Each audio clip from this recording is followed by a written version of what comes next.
Good evening from Verizon Center. It's Wayne Viener with TerpTalk. It's Don Markus of the Baltimore Sun.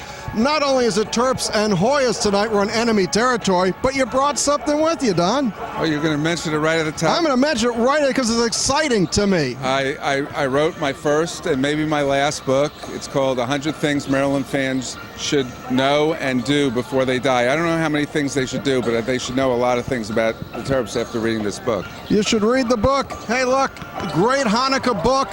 Whether you're a Terp, whether you're just a Maryland guy, there's a lot of stuff in here you probably didn't know about Maryland. And people who celebrate Christmas can buy it too.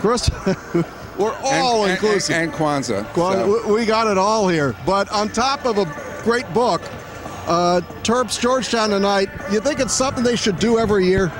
Well, I'm always for local rivalry games. I mean, this has been, whether you say it's a rivalry or not, going back, the first time I saw these two teams play, 1980, when I covered the East Regional in Philadelphia.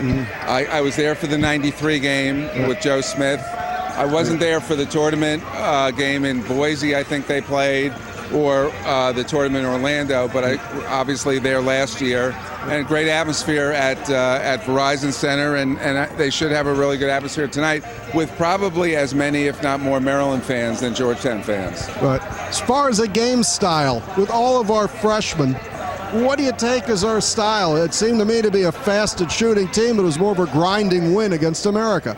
Well, I think that's what they sort of American squeeze the they play the Princeton offense, and they use the clock very effectively, and they were hitting threes. The big guy hit 3 or 4 threes, so that set the tone for the game, and that made Maryland slow down. I think tonight it'll be interesting to see if Georgetown, which pressed almost the whole game against USC Upstate, which uncharacteristically for Georgetown pressed as much as they did, will press tonight. Now, Maryland, I think, is better equipped to handle a press than they've been in recent seasons because of the addition of Anthony Cowan and also Kevin Herter, who when he was at high school, he was a 6'3" point guard at one point. So I think they can handle the press, plus Deion Wiley and guys like that.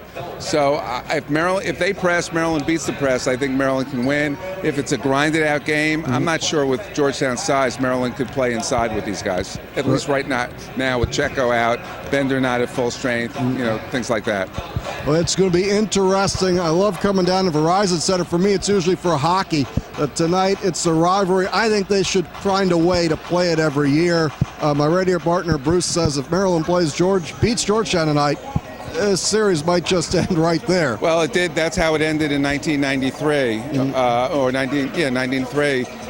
They finally got John Thompson to agree, and then Joe Smith came out and introduced himself to the world, and that was the end of the rivalry. John Thompson said, that's basically what I wrote that day. I still remember my lead being, it was the beginning and end of the rivalry because of what Joe Smith did. Yep.